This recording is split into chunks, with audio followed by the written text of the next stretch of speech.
अस्सलाम वालेकुम जी। कैफ फॉर आज के लेक्चर का आगाज करता है। लेक्चर 45। आज के लेक्चर में क्या डिस्कस करने जा रहे हैं हम? प्रैक्टिस क्वेश्चन, और फिर उसके बाद लास्ट कंसेप्ट होगा। आज हमारा निगोशिएबल इंस्ट्रूमेंट का चैप्टर कंप्लीट हो जाएगा। लास्ट कंसेप्ट निगोशिएबल इंस्ट्रूमेंट का cheque and its essential elements, ये डिस्कस करना है हमने। लेकिन उससे पहले क्विज। लिंक आप लोगों के ग्रुप में शेयर कर दिया गया है, क्लिक कीजिए। तैयार है तो बताइए। 2 मिनट क्या मतलब? क्या मतलब? लिंक आप लोगों के ग्रुप में कब का शेयर हो चुका है? नाम लिखना है आपने, तो बिल्कुल लिखिए, जरूर लिखिए। ये लें, लिख ले नाम। CRN लिखे, CRN बेसिकली लिख लिया हो तो बताइए।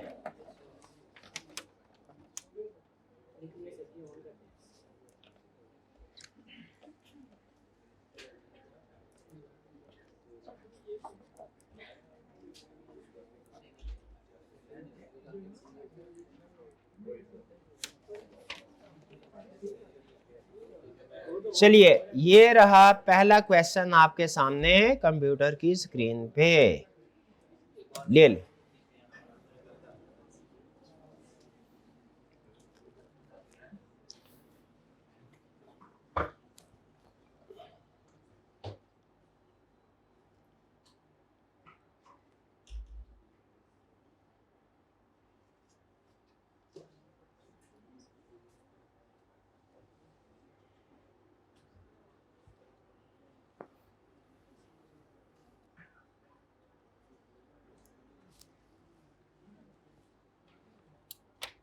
इमरान ड्रॉर है, MCB ड्रॉई और फातिमा पेश। शाबाश। Next.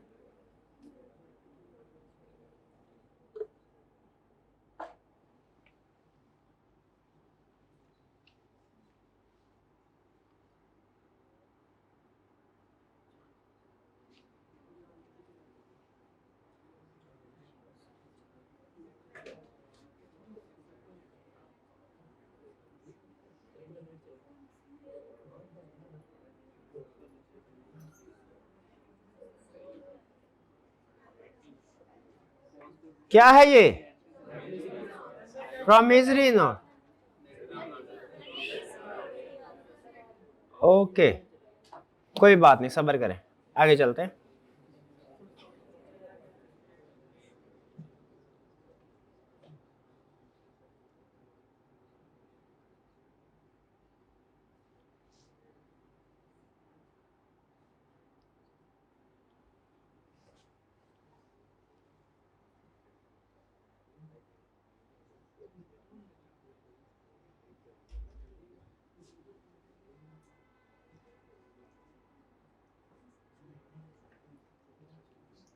Draws a bill of sale payable to the after 90 days. They'll ask who must accept the bill so that party becomes. किसको एक्सेप्ट करना चाहिए?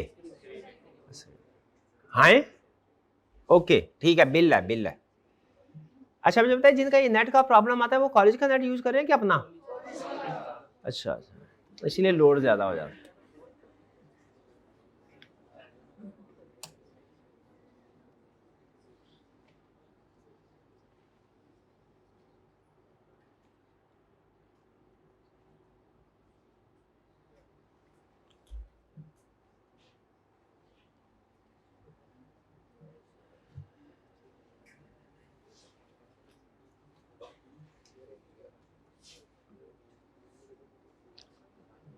वैलिड या इनवैलिड? इनवैलिड क्यों? एक्सेप्ट कर तो लिया उसने।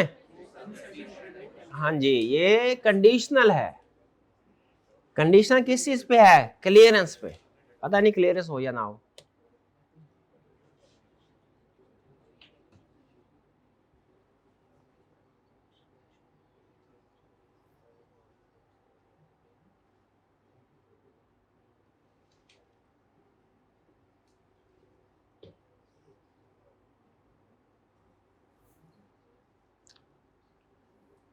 ये तो वही कंसेप्ट पूछ लिया उसने, लेकिन क्वेश्चन डिफरेंट कर दिया।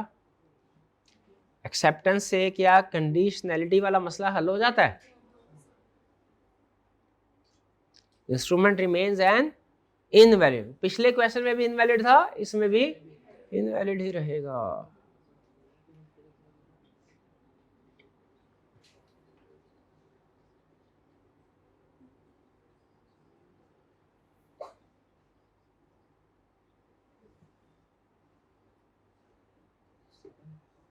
ये तो अनसर्टन होगी ना अमाउंट, इंटरेस्ट की अमाउंट तो पता ही नहीं है कितनी है, अमाउंट नहीं पता लेकिन रेट दिया तो कैलकुलेट कर सकते हैं। इसको लॉ में क्या कहते हैं, सर्टन के capable of being certain, capable of being certain, ऐसी चीज जो बजाहिर सर्टन नहीं है लेकिन आसानी के साथ आप उसको कैलकुलेट कर सकते हैं, तो ये सर्टन है, करेक्ट। नेक्स्ट,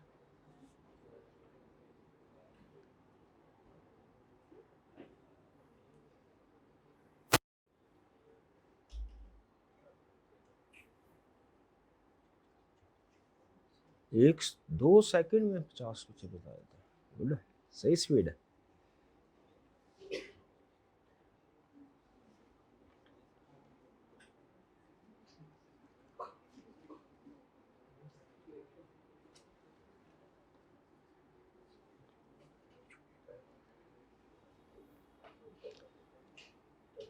जी भाई, इनवैलिड क्यों इनवैलिड है? हाँ, in terms of money only होना चाहिए, गुड्स ऐड कर दी इस वजह से इनवैलिड है।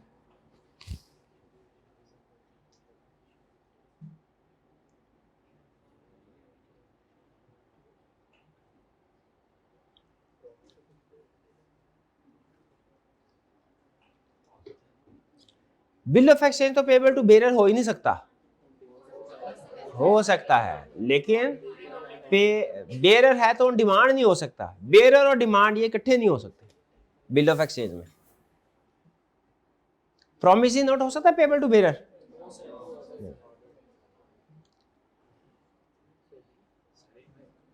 क्या हुआ, ठीक नहीं था? ठीक ही था ना।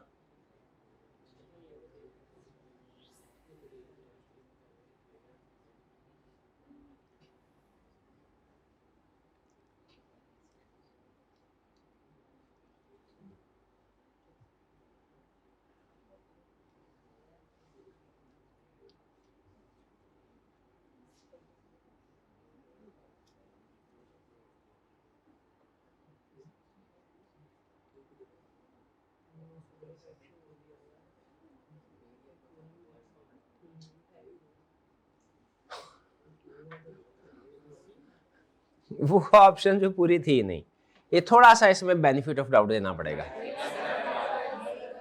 नहीं, ये हमारी वो पूरी ऑप्शन नहीं आ सकी। कंसेप्ट तो आपको पता चल गया, हर बिल जो बेरर हो वो वाइड नहीं है। कौन से वाला बिल वाइड है?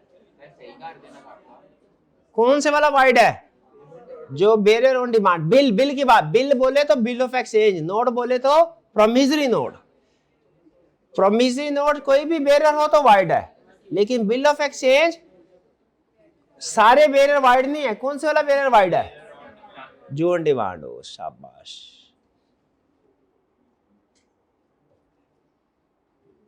चलिए आगे चलते हैं, नेक्स्ट।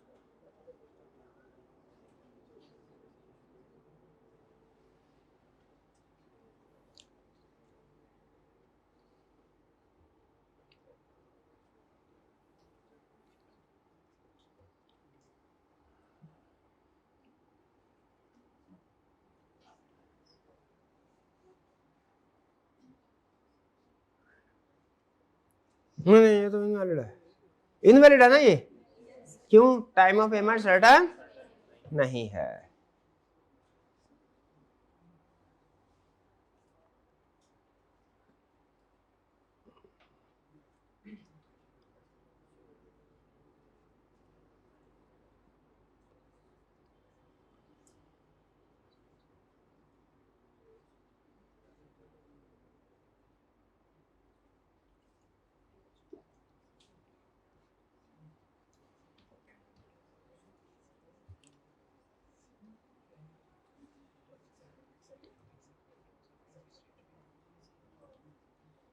कोहेनोर मिल्स तो नहीं होगी, है ना? क्योंकि उस क्यों नहीं है वो? क्योंकि उसने तो एक्सेप्ट किया ही नहीं अभी। बिलाल भी नहीं होगा, क्यों? बिलाल लेने वालों में, देने वालों में थोड़ा ही है। तो कौन लायबल होगा एक्सेप्टेंस से पहले पहले? Draw right.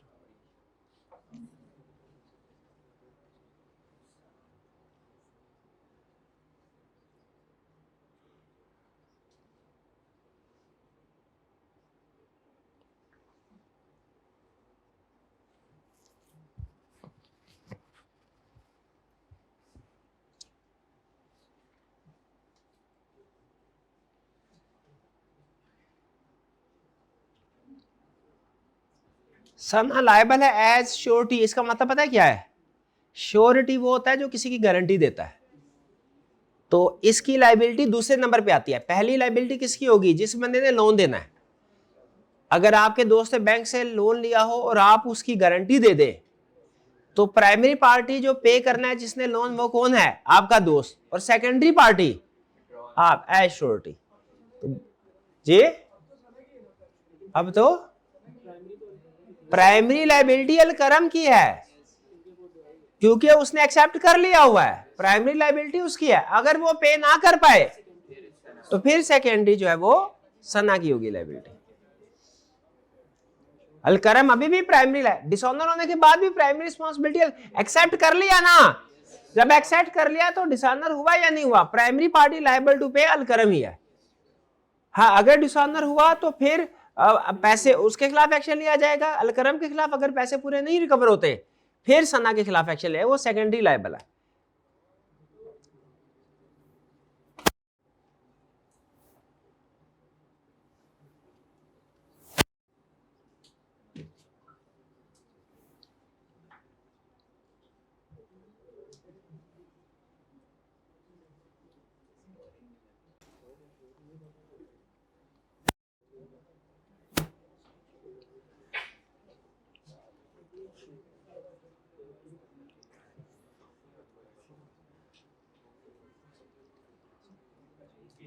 पहला ठीक है, order to pay must be unconditional. तीसरा sum payable must be certain. Oral sections allowed नहीं है निगोशिएबल इंस्ट्रूमेंट में, और इसी तरह गुड्स भी अलाउड नहीं है। Second last question.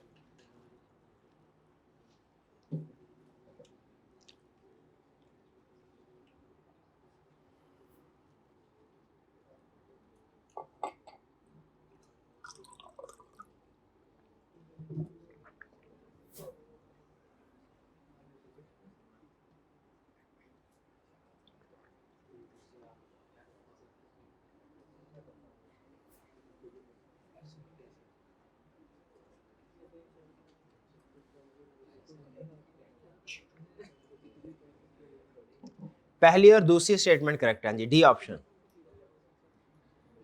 Last question ये रहा जी।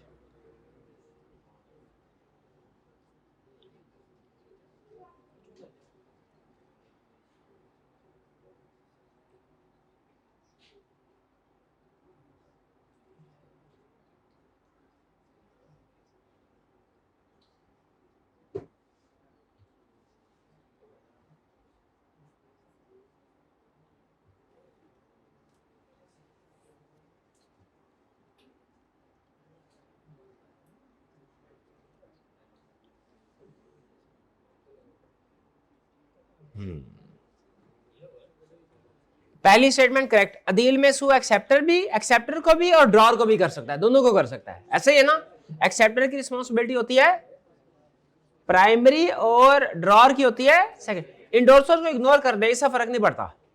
इंडोर्सर भी लायबल होते हैं जो दरमियान में हो, लेकिन अगर आप सिर्फ एक्सेप्टर ड्रॉर के पॉइंट ऑफ व्यू से कर ले क्वेश्चन, वो भी ठीक। Next, notice of dishonour given देना चाहिए, बिल्कुल। किसको देना चाहिए? मेकर को। क्यों? मेकर ने तो डिसऑनर किया प्रॉमिस, और प्रॉमिसरी नोट में मेकर होता है प्रॉमिसरी नोट में, और प्रॉमिसरी नोट में नोटिस नहीं होता, नहीं होता, बिल ऑफ एक्सचेंज में होता है। तो नोटिस ऑफ डिसऑनर किसको देना है? ड्रॉर। तो सेकंड में correct. Failure to give notice may cost Adeel his claim against the endorser. हाँ, अगर वो, इसका मतलब पता क्या है कि अगर वो नोटिस नहीं देगा तो फिर उसका हक भी नहीं बनेगा एक्शन लेने का।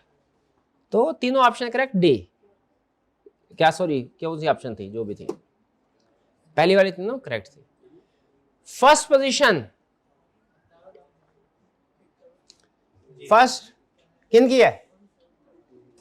फर्स्ट पोजीशन किन की है? हाईब्रिड क्लास किसकी है फर्स्ट पोजीशन? ऑनलाइन वालों की। क्या हाइब्रिड क्लास में फर्स्ट पोजीशन? हाथ उठाइए जरा। ये कौन है फर्स्ट? ऑनलाइन वालों की है। बाकी अगर ये ऑनलाइन वाले की, सर डबल प्राइस देना है आपने, ठीक है। Second position, third position, third, fourth, online में जिसकी टॉप 10 में पोजीशन आए ना उसको डबल प्राइस मिला करेगा। क्योंकि ऑनलाइन आपको अनफेयर एडवांटेज हासिल होता है, आपके सामने क्वेश्चन डिस्प्ले हो जाता है पहले। फिजिकल वाले भी ऑनलाइन, सिर्फ ऑनलाइन वाले, वो पता चल जाएगा इनको, उस ग्रुप में होगा।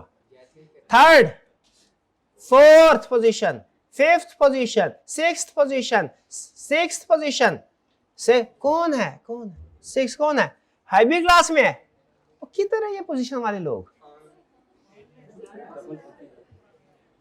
सेवंथ, एट्थ, नाइन्थ, नाइन्थ भी कोई नहीं, टेंथ। चलिए शाबाश। अब चलते हैं असाइनमेंट की तरफ। कितने स्टूडेंट ने असाइनमेंट किया? शाबाश।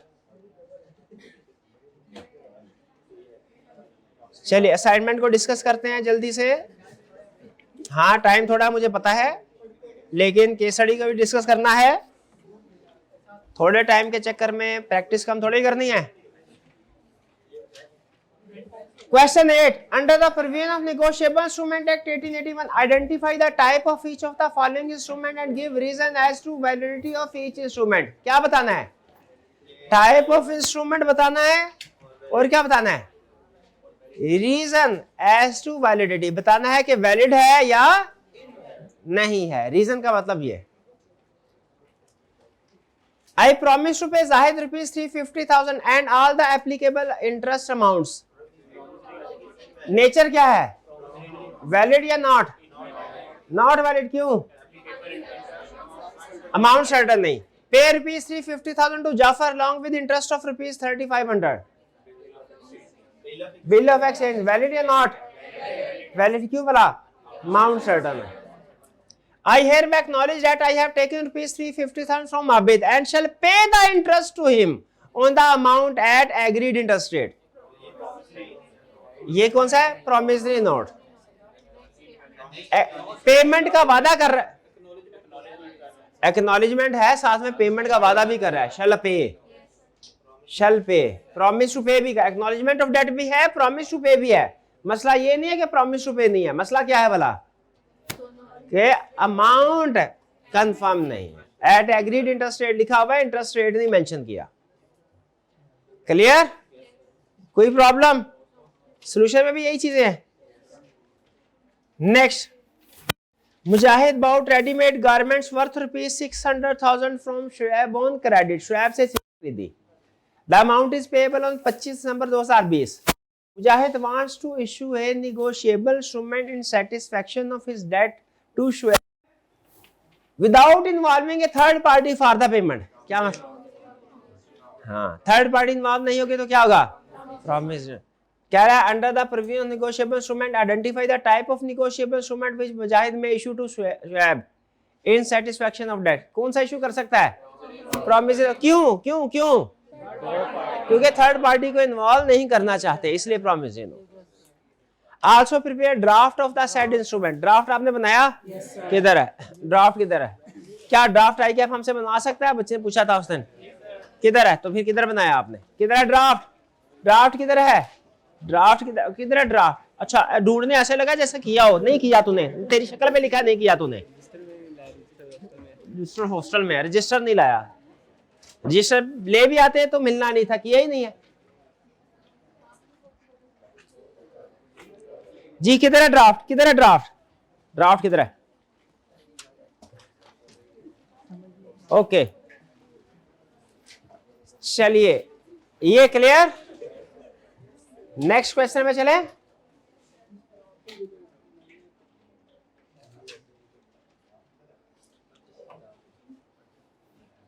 सुल्तान drew a bill of exchange on Amjad and made it payable to Bukhari or order. सुल्तान ने बिल ऑफ एक्सचेंज ड्रा किया अमजद पे। ड्रू का मतलब क्या? सुल्तान ने लिखा। ओन अमजद का मतलब क्या है? अमजद को लिखा। पेएबल टू बुखारी का ऑर्डर का मतलब क्या है? कि बुखारी को पैसे दो। ड्रॉर कौन? सुल्तान। ड्रॉई कौन? अमजद। पेई कौन? Bukhari. On maturity another person of the same name wrongfully acquired possession of the bill and presented it to Amjad for payment। दूसरा बुखारी को, 2 नंबर बुखारी था, उसने चोरी कर लिया और अमजद को प्रेजेंट कर दिया पेमेंट के लिए। Amjad after making due inquiries and being satisfied that the presenter is Bukhari. Amjad ने ड्यू इंक्वायरी की और सेटिस्फाई हुआ कि ये बुखारी ही है। अच्छा, 1 नंबर के 2 नंबर ये नहीं, बुखारी का नाम लिखा था, उसने बुखारी को ही पेमेंट की है। Made payment on the bill. बताइए क्या अमजद डिस्चार्ज फ्रॉम लायबिलिटी है कि नहीं? ये असल में क्वेश्चन है कि क्या ये पेमेंट इन ड्यू कोर्स है कि नहीं जो अमजद ने की। तो क्या अगर पेमेंट इन ड्यू कोर्स की कंडीशन पूरी हो रही हैं तो ये क्या होगा? वैलिड पेमेंट है और लायबिलिटी डिस्चार्ज हो जाएगी। लेकिन पेमेंट इन ड्यू कोर्स की कंडीशन पूरी नहीं हो रही तो फिर याद है पेमेंट इन ड्यू कोर्स की क्या कंडीशन थी? क्या क्या थी? Good faith. क्या ये गुड फेथ है? बिल्कुल, क्योंकि उसने इंक्वायरी की है। विदाउट नेग्लिजेंस है ये पेमेंट, क्या विद नेग्लिजेंस है कि ये अमजद ने जो पेमेंट किया है ये नेग्लिजेंस के साथ की है कि बगैर नेग्लिजेंस के? बगैर नेग्लिजेंस। तो ये वैलिड पेमेंट है, ठीक है। तो लायबिलिटी, जब वैलिड पेमेंट की जाए तो क्या लायबिलिटी खत्म हो जाती है? यस। इस केस स्टडी से हमें एक प्रैक्टिकली अहम असूल सीखने को मिला कि आपने कभी भी जिंदगी में किसी को चेक देना है ना तो उसका सिर्फ नाम नहीं लिखना, पेबल टू सलमान, क्योंकि सलमान नाम के बहुत से लोग होंगे, किसी के भी हाथ ये चेक आ गया तो वो अपने अकाउंट में जमा करवा देगा। क्या करना है? क्या करना है? फादर का नाम भी लिखने की जरूरत नहीं, नाम लिखे सलमान, उसके साथ CNIC नंबर लिखे। शाबाश शाबाश। लीगली, यहाँ पे लीगली इंटाइटल्ड का मतलब है, लीगली इंटाइटल्ड कौन था भला? बुखारी। और किसको पेमेंट की? बुखारी को। अब ये बुखारी है कौन सा ये तो पता ही नहीं है ना, समझे? अगर मैं अपने चेक के ऊपर सलमान लिखता हूं तो लीगली कौन पर्सन इसको अपने अकाउंट में जमा करवा रिसीव कर सकता है पेमेंट? पाकिस्तान में कोई भी सलमान नाम का बंदा वो लीगली इस पेमेंट को रिकवर करवा सकता है। इसलिए अगर कोई एक सलमान के बजाय 2 नंबर सलमान अगर ले लेता है इस चेक को तो वो भी लीगली इंटाइटल्ड है। मतलब वैसे वसूल करने नहीं चाहिए, कर सकता है, कर सकता है। फर्क याद है ना आपको? हाँ, इसीलिए क्या सिखाया उसने, क्या करना है आपने प्रैक्टिकल लाइफ में हमेशा? हाँ जी, शायद मैंने बताया हमारे बचपन में हमारे घर के करीब एक बड़ा प्लॉट था, उसमें प्रॉब्लम ये हुई थी कि वो जिस बंदे के ओनरशिप में था, जो लीगल डॉक्यूमेंट्स होते हैं पुराने ज़माने में ज़रा रजिस्ट्री वगैरह का निस्बतन कम रिवाज होता था, वो बाय करते थे तो लीगल पेपर के ऊपर एग्रीमेंट कर लिया करते थे, बाद में जब कभी बेचना होता था तब वो प्रॉपर रजिस्ट्री वगैरह करा। तो जो बायर था, जो उसका नाम और वालिद का नाम लिखा हुआ था इंस्ट्रूमेंट के ऊपर, एक और पर्सन जो सेम नेम का था और उसके वालिद का नाम भी सेम था इत्तेफाक से, उसने जाली डॉक्यूमेंट्स बना लिए और वो केस साल तक अदालत में चलता रहा। छोटी सी गलती की, क्या? नेम और फादर नेम लिखा, साथ में CNIC। एक नाम के तो बहुत से लोग हो सकते हैं, आपको पता है, रेयर है लेकिन पॉसिबल है कि फादर नेम भी सेम हो, ये पॉसिबल है। इसीलिए हमेशा क्या, जब बड़ी पेमेंट, बड़ी ट्रांजैक्शन हो तो आपने CNIC पार्टी का CNIC भी मेंशन करना है और CNIC नंबर ध्यान से लिखना है, गलती नहीं करनी उसमें। चलिए नेक्स्ट, ये क्या कह रहा है? इन view of the provision of negotiable instrument act 80 comment on the type and validity. क्या मतलब है comment on type and validity of instrument का? क्या मतलब है? क्या मतलब है इसका? बताओ। टाइप क्या है? Promissory note, bill of exchange या चेक, और वैलिडिटी भी बताओ। Numan please pay to Mahrin ₹100,000। Bill of, लेकिन बिल ऑफ एक्सचेंज तो इसने तो प्लीज बोल दिया है, ये रिक्वेस्ट नहीं है, पोलाइट वर्ड है। Okay, Numan I shall be highly obliged if you make it convenient to pay ₹100,000 to Mehreen. ये बिल ऑफ एक्सचेंज है? नहीं, ये नेचर क्या है, टाइप क्या है? टाइप बिल ऑफ एक्सचेंज है। वैलिड है कि नहीं? क्यों नहीं वैलिड? रिक्वेस्ट कैसे? ओब्लाइज्ड की वजह से, कन्वीनियंट, लेकिन ये तो पोलाइट वर्ड है। अच्छा, ज्यादा पोलाइट हो जाए तो वो रिक्वेस्ट हो जाती है। बस एक पोलाइट हो तो ठीक है, जब ओब्लाइज्ड भी और कन्वीनियंट भी पोलाइट है तो ये रिक्वेस्ट हो जाती है, ये वैलिड नहीं है। I acknowledge myself to be indebted to Numan in 100,000 to be paid to on demand for value received. ये क्या है? Promise is valid या नहीं? Invalid है, किस वजह से? Acknowledge कर रहा है, promise भी कर रहा है। फिर से पढ़ें, ये यहां तक एक्नॉलेजमेंट, यहां तक एक्नॉलेजमेंट है, और फिर आगे क्या है? To be paid on demand, ये क्या है? प्रॉमिस है। To be paid on demand ये क्या है? प्रॉमिस टू पे है। यहां तक क्या था? एक्नॉलेजमेंट। और ये टू बी पेड ये क्या है? ये यही कह रहा है कि पे करूंगा मैं। I promise to pay Mehreen or order rupees 100,000 6 days after Numan's death. ये तो है, प्रॉमिसरी नोट है लेकिन वॉइड है, क्योंकि सर्टन है। सर्टन नहीं है, सर्टन नहीं है, होगा ही होगा। नुमान मरेगा, नुमान अमर नहीं है। Okay, death is certain, marriage is not certain. इसीलिए तैयारी दोनों की करनी, लेकिन किसकी ज्यादा तैयारी करनी है? डेथ की। और डेथ सर्टन की ज्यादा तैयारी करते हैं कि अनसर्टन की? ओके, चलिए आगे चलते हैं। अच्छा, अब ये आ गया हमारा। अच्छा, अब भाई प्रोमिसरी नोट का फॉर्मेट तो रह गया था, बिल ऑफ एक्सचेंज का पढ़ा आपने? फॉर्मेट घर जाके कहां पढ़ा होगा आपने? पढ़ा था, समझ आ गया? ये क्या लिखा हुआ है? जिस दिन पे होना है कि जिस दिन इंस्ट्रूमेंट लिखा गया, जिस दिन लिखा गया। 3 months आफ्टर साइड का मतलब क्या है? जब भी ये प्रोमिसरी नोट हमारे सामने आएगा उसके 3 महीने बाद, फौरन नहीं। अगर जैसे ही होता पेएबल ऑन साइट, इसका मतलब क्या होता? पेएबल ऑन साइट, जैसे ही सामने आएगा उसी वक्त पेमेंट करनी पड़ेगी, वो होता है डिमांड इंस्ट्रूमेंट। ये है पेमेंट। अगर हो पेमेंट करनी है 3 महीने बाद, या ये लिखा हो कि जब आप हमें इंस्ट्रूमेंट दिखाएंगे उसके 3 महीने बाद, तो ये डिमांड इंस्ट्रूमेंट नहीं है, कौन सा है? Time instrument. Pay to mister XYZ, ये कौन है? Pay. Sum of rupees 500,000, 5 lakh, certain amount है। फॉर वैल्यू रिसीव्ड का मतलब क्या है? कंसिडरेशन सुल कर ली। यानी ये बेसिकली इस अल्फाज से हमें पता चल रहा है कि ये कंसिडरेशन है, ये वैलिड है, होल्डर इन ड्यू कोर्स बनेगा। ये किसने लिखा है? MNO ने, ड्रॉर ने अपना पता लिख दिया। किसको लिखा है? ABC। अच्छा, ये रेवेन्यू स्टैम्प क्यों लिखी है? हाँ, प्रॉपरली ड्यूली स्टैम्प्ड होना चाहिए। रेवेन्यू स्टैम्प किस किस इंस्ट्रूमेंट के केस में लगती है? Bill of exchange. किस में नहीं लगती? क्यों नहीं लगती? स्टेट बैंक ने कहा नहीं जरूरत, हमने कहा ठीक है, क्योंकि चेक को निगोशिएबल इंस्ट्रूमेंट भी डील करता है, स्टेट बैंक भी डील करता है। एक्सेप्टेड क्यों लिखा हुआ है?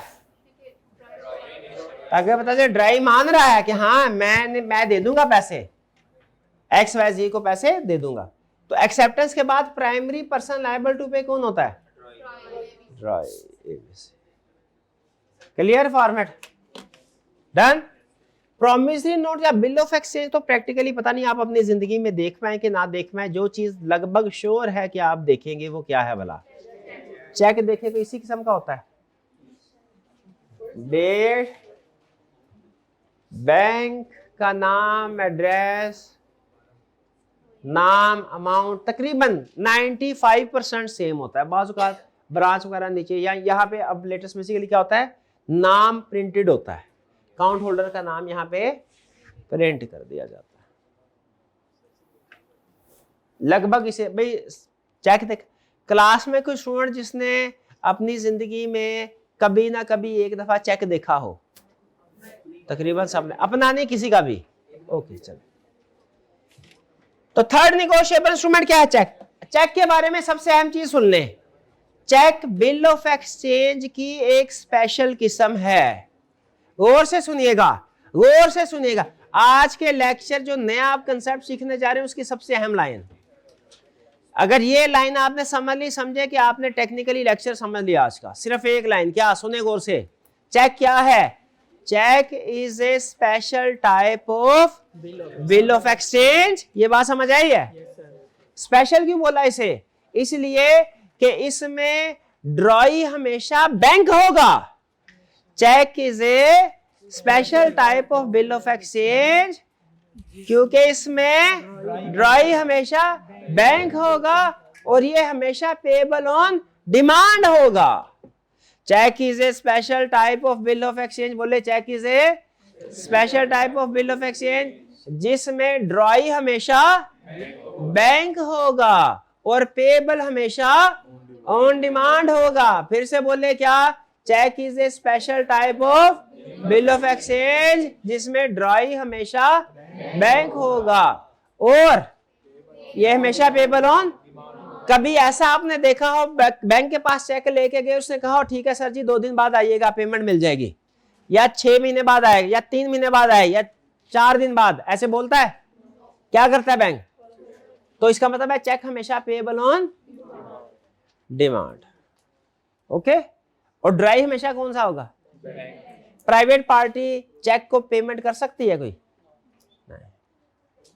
तो इसीलिए देखिए, what is a cheque? Cheque क्या है? Cheque is a bill of exchange जो हमेशा किस पे ड्रा किया जाएगा?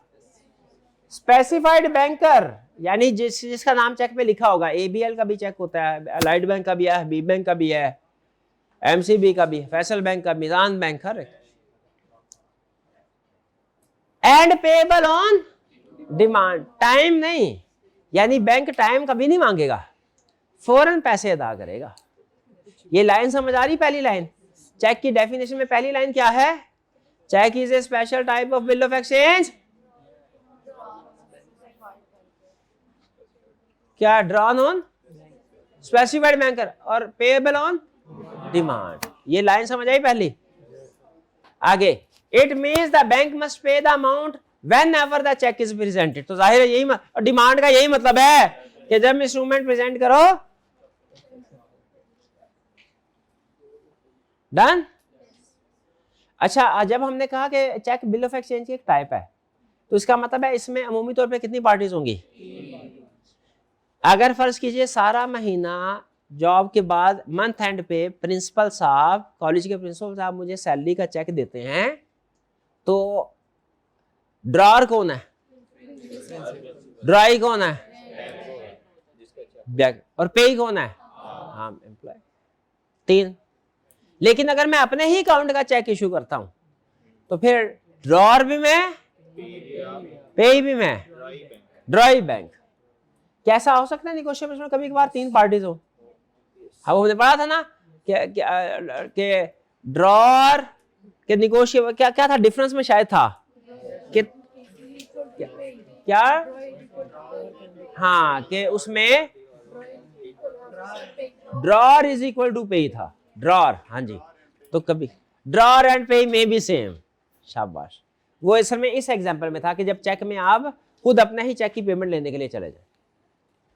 लेकिन नॉर्मली इसमें 3 पार्टीज होती हैं। हम नॉर्मल केस डिस्कस करें, नॉर्मली समझे 3 पार्टीज। डन? चेक क्या है? कितनी पार्टीज हैं? चूंकि बिल ऑफ एक्सचेंज की 3 पार्टीज हैं तो चेक की भी कभी कभार 2 भी हो सकती है, अगर आप अपना चेक खुद ही कैश करवाने के लिए चले जाए। ड्रॉर कौन है? Account holder. ड्राई कौन? और पे कौन? कोई नई बात इसमें? नई बात सिर्फ इसी में थी। क्या? Cheque is a bill of exchange on a specified banker and payable on. Essentials क्या होंगे? एसेंशियल्स होंगे चेक के। क्या है? Cheque must be in writing. बताएं, एक्सप्लेन करूं क्यों? सारे इंस्ट्रूमेंट राइटिंग में होते हैं, पहले पढ़ा हुआ negotiable instrument. It is an order to pay, not a request. क्योंकि बिल ऑफ एक्सचेंज की टाइप है तो बिल ऑफ एक्सचेंज ऑर्डर है, तो ये भी ऑर्डर है। Cheque must be definite and unconditional, हर negotiable instrument definite and conditional होना चाहिए, तो ये भी डेफिनेट पढ़ा हुआ पहले हमने। Cheque must bear the signature of drawer, बिल्कुल बिल ऑफ एक्सचेंज में भी पढ़ा था, होने चाहिए। लेकिन एक चीज ध्यान में रखिएगा, नॉर्मल बिल ऑफ एक्सचेंज में दो पार्टीज के साइन होते हैं, ड्रॉअर और ड्राई दोनों के। यहां पे सिर्फ ड्रॉअर के साइन होंगे, ड्राई के नहीं। क्यों? क्योंकि चेक बुक ड्राई ने ही इशू की है, ड्राई का अपने नाम के साथ चेक बुक इशू करना ये इस बात का सबूत है कि वो कहता है मैं एक्सेप्ट करता हूं जिम्मेदारी, आपके अकाउंट में पैसे होने चाहिए बस। बैंक क्या कहता है, मैं जिम्मेदारी कबूल करता हूं कि आप चेक मेरे पास भेजेंगे, मैं पेमेंट करूंगा। तो याद रखें, नॉर्मल बिल ऑफ एक्सचेंज में ड्रॉअर और ड्राई दोनों के साइन रिकॉर्ड होते हैं।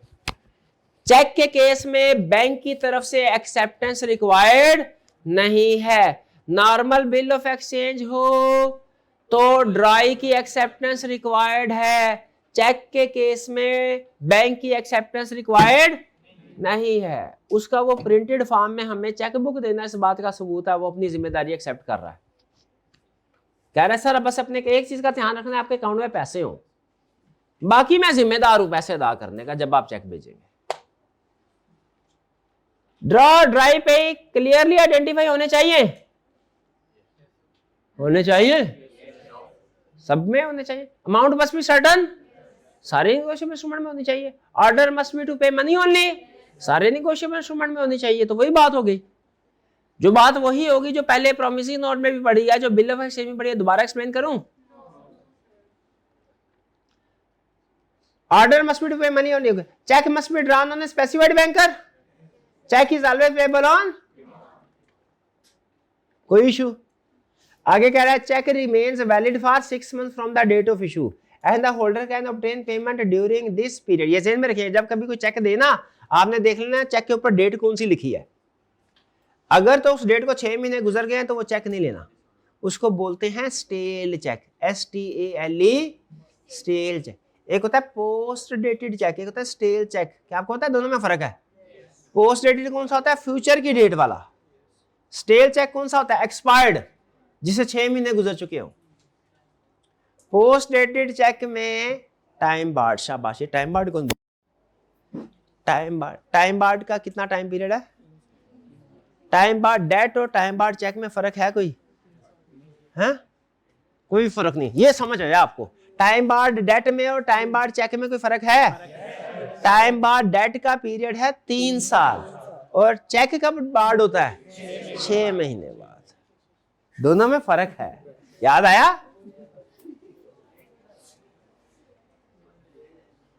चेक की पेमेंट कब वैलिड समझी जाएगी? जब बैंक में क्लियर। आई कैम में एडमिशन फॉर्म जमा करवाया, साथ में पैसे देने की बजाय चेक लिख दिया, अकाउंट में 70 रुपए है, चेक लिख दिया 20,000 का। क्या इसे चेक दे देना समझा जाएगा काफी पेमेंट हो गई? पेमेंट क्लियर कब समझी जाएगी?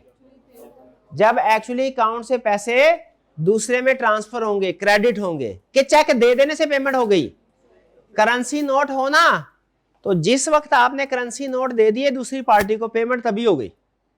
चेक के केस में जब चेक दिया तब पेमेंट नहीं होती, चेक क्लियर हो तब, क्योंकि अक्सर पार्टी बगैर बैलेंस के चेक दे देती है। मिलेंगे आप ऐसी पार्टी को जिंदगी में, बाउंस हो जाएगा, फिर आप केस हो गए, वो सुकून से अपने घर बैठा होगा। आप कभी थाने के चक्कर लगा रहे होंगे, कभी FIA के, कभी अदालत के, कभी कचहरी के, नोटिस आएंगे, वो नोटिस वसूल नहीं करेगा और फिर 6 साल 6 महीने बाद पाकिस्तान से बाहर, क्योंकि ऐसे लोगों ने एक बंदे को चेक नहीं दिया होता, बहुत से लोगों को चेक दिया होता है। बहरहाल ये तो एक्सट्रीम एग्जांपल है, इनको पकड़ा भी जा सकता है। चेक के ऊपर कुछ लीगल रिक्वायरमेंट्स भी ऐसी हैं जिनकी वजह से हाँ चेक को डिसऑनर जो है इसको सजा दिया जा सकता है, नाकाबिले जमानत जुर्म हो गया। अब मेरे साथ मेरी जिंदगी में वाकयात होते रहे हैं, होते रहे हैं, होते रहेंगे। मेरी जिंदगी की टेंशन नहीं लेनी, अपनी जिंदगी बिठा कर। मुझे अब ये धोखे खा खा के पता चल गया कि कैसे डील करना है, ठीक है? हाँ जी, आपको भी नहीं पता चला, आपका अलर्ट रहना ज्यादा जरूरी है। बैंकर कौन होता है? आपका वो दोस्त जो बैंक में काम करता है वो बैंकर है और नहीं है बैंकर? वो बैंकर से मुराद बैंकिंग कंपनी है। बैंकर इज ए पर्सन और इंस्टीट्यूशन, इंस्टीट्यूशन ही होगा पाकिस्तान में, पर्सन के तौर पे प्रैक्टिस नहीं कर सकते। That accepts deposit from the public, जो पब्लिक से पैसे लेता है। बैंक कौन है? जो पब्लिक से पैसे लेता है। एंड लॉज विड्रॉल, और उन्हें इजाजत देता है कि पैसे वापस निकलवा भी सकते हो। बैंकर कौन है? ऐसा पर्सन, पर्सन पता नहीं क्यों लिखा है, इंस्टीट्यूशन, कंपनी, इंस्टीट्यूशन कंपनी जो लोगों से पैसे एक्सेप्ट करता है, डिपॉजिट एक्सेप्ट, और फिर उन्हें वापस भी देता है कि नहीं देता? वापस allow withdrawal through cheques, cheque के जरिए, ड्राफ्ट, ऑर्डर और similar method. It also includes a post office saving, वो पुराने जमाने में पोस्ट ऑफिस में भी पैसे जमा करवा सकते थे। अब ये पुरानी डेफिनेशंस है, अभी भी लिखी हुई हैं। पर्सन जो है स्टेट बैंक ऑफ पाकिस्तान के रूल्स के मुताबिक इंडिविजुअल बैंकिंग बिजनेस नहीं कर सकता, लेकिन बहरहाल अगर वो अलाउ कर दे तो फिर कर भी सकता है। उन्होंने क्वेश्चन रखा हुआ, पाकिस्तान में हमेशा कंपनीज ही, इदारे ही बैंकिंग बिजनेस में इन्वॉल्व होते हैं। और पोस्ट ऑफिस सेविंग बैंक भी असल में जो रूरल एरियाज है ना, रूरल एरियाज, वहां पे लोगों को सेविंग की इनकरेज करने के लिए कि भाई उधर ब्रांचेस तो ओपन हो नहीं सकती। कमर्शियल बैंक कहते थे सर हम उधर ब्रांचेस ओपन नहीं करेंगे, वे वारा नहीं खाते, उधर तो कस्टमर ही नहीं आता, थोड़े थोड़े पैसे होते हैं उनके।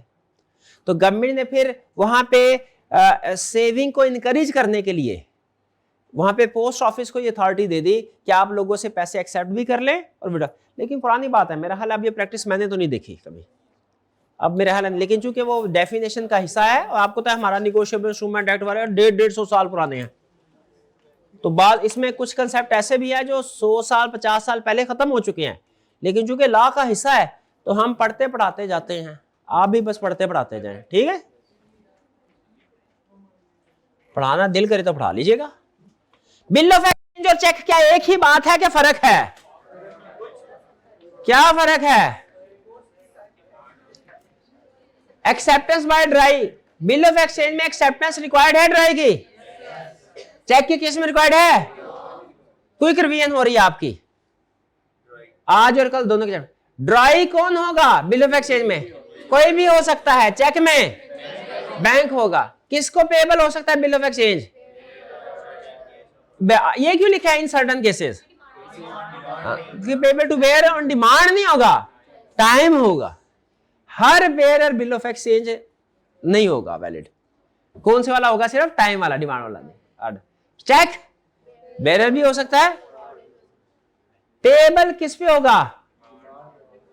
डिमांड, पेबल ऑन डिमांड भी हो सकता है और आफ्टर, जबकि चेक हमेशा पेबल ऑन डिमांड हो। स्टैंप रिक्वायर्ड है इसकी, चेक की स्टैंप, चेक में स्टैंप लगाना रिक्वायर्ड नहीं है। बिल ऑफ प्रोमिसरी नोट में रेवेन्यू स्टैंप लगती है, बिल ऑफ एक्सचेंज में लगती है, चेक में नहीं लगती। क्रॉसिंग कैन नॉट बी, अच्छा क्रॉसिंग से क्या मुराद है ये ज़हन में रखें। क्रॉसिंग से मुराद ये नहीं है कि चेक के दरमियान में ऐसे क्रॉस लगा दिया। आपके ज़हन में क्रॉस से हमेशा ये नजर जाएगा कि ऐसे क्रॉस कर देने का मतलब है आपने चेक का स्टेटस ही खत्म कर दिया। वो चेक दुनिया का कोई बैंक एक्सेप्ट नहीं करेगा। चेक के कंटेक्स्ट में क्रॉसिंग से मुराद ये वाली दो लाइन नहीं है जो एक दूसरे को काटती हैं, वो तलवार वाली दो लाइनें नहीं है, तलवारें ऐसे लटकी होती है ना क्रॉस, वो क्रॉसिंग नहीं। चेक के केस में क्रॉसिंग से क्या मुराद है? वो रेल की दो पटड़ियां जो साथ साथ चलती हैं लेकिन कभी मिलती नहीं है, ये है वो, ये है क्रॉसिंग। चेक की क्रॉसिंग क्या है? ये दो पैरेलल लाइन, क्रॉसिंग लाइन नहीं, पैरेलल लाइन, और चेक के सेंटर में नहीं, टॉप लेफ्ट कॉर्नर में, ये कहलाती है क्रॉसिंग। इसका मतलब होता है कि क्रॉसिंग अगर ना लगाएं तो आप चेक की पेमेंट कैश में भी ले सकते हैं। क्रॉस कर दें तो चेक की पेमेंट सिर्फ आपके अकाउंट में जाएगी, कैश में पेमेंट नहीं मिलेगी। अगर आप अपने चेक को सिक्योर करना चाहते हैं तो उसके लिए तरीका निकाला गया है, क्या? क्रॉस कर दो ताकि आपको पता चल जाए पेमेंट किसने ली है। ये है क्रॉसिंग। ये जो होता है ना, इसको कैंसलेशन बोलते हैं, कैंसलेशन, क्रॉसिंग नहीं बोलते। ये क्या है? Cancellation of cheque. ये क्या है? Crossing of cheque. तो चेक की क्रॉसिंग कर सकते हैं? यस कर सकते हैं। बिल ऑफ एक्सचेंज की क्रॉसिंग कर सकते हैं? नहीं। चेक की पेमेंट स्टॉप कर सकते हैं? यस, बैंक को फोन करे, सर जी ये चेक की पेमेंट ना करना, बैंक कहेगा ओके। बिल ऑफ एक्सचेंज की पेमेंट रोक सकते हैं? बहुत मुश्किल है, नहीं रोक सकते भाई। समझ है, चेक एक दफा किसी को दे दिया, मैंने भाईजान को चेक दे दिया, इनके बैंक पहुंचने से पहले पहले फोन करके कह सकता हूं बैंक को पेमेंट ना करना। नोटिंग और प्रोटेस्टिंग नहीं, गुम होने की सूरत में भी तरीकाकार होता है कैंसिलेशन का, मैंने इसलिए कहा कि बहुत मुश्किल है। नोटिंग और प्रोटेस्टिंग, बिल ऑफ एक्सचेंज में डिसऑनर हो तो नोटिंग और प्रोटेस्टिंग करवाते हैं, बिल्कुल नोटरी पब्लिक के पास जाके ना रजिस्टर करवाते हैं, नोट करवाते हैं। नोटिंग और प्रोटेस्टिंग का मतलब है नोटिस ऑफ डिसऑनर। नोटिंग और प्रोटेस्टिंग का मतलब क्या है? तो बिल ऑफ एक्सचेंज में होता है अगर आपने एक्शन लेना है पार्टी के खिलाफ, अगर ओरिजिनल जिस पार्टी ने ड्रॉ किया आपने उससे पैसे रिकवर करवाने, उससे भी रिकवर करवा सकते हैं और प्राइमरी पार्टी से भी करवा सकते हैं ना। चेक के केस में notice of dishonour required, direct भी एक्शन ले सकते हैं। इंपोर्टेंट रूल में क्या लिखा है? Bill of exchange payable to bearer on demand is void but a cheque payable to bearer on demand is, हाँ चेक वाइड हो सकता है बिल ऑफ एक्सचेंज, ये तो पुराना ही कंसेप्ट। कुछ समझ आया? चलिए, ये था हमारा चैप्टर 14 नेगोशिएशन कंप्लीट हो गया। ज्यादा मुश्किल तो नहीं था, पहला लर्निंग ऑब्जेक्टिव भी मुश्किल था, जिसने पहला समझना उसके बाद डाको डाक निकलता है सारा चैप्टर। अब रह गए हमारे 2 चैप्टर। गुड न्यूज, दोनों चैप्टर ही रट्टे वाले हैं, कोई केस स्टडी नहीं। चैप्टर 15 और चैप्टर 1 ऐसा ही है ना। कल इंशाल्लाह चैप्टर 15 स्टार्ट करेंगे। आज का लेक्चर यहाँ खत्म करते हैं। अल्लाह हाफिज।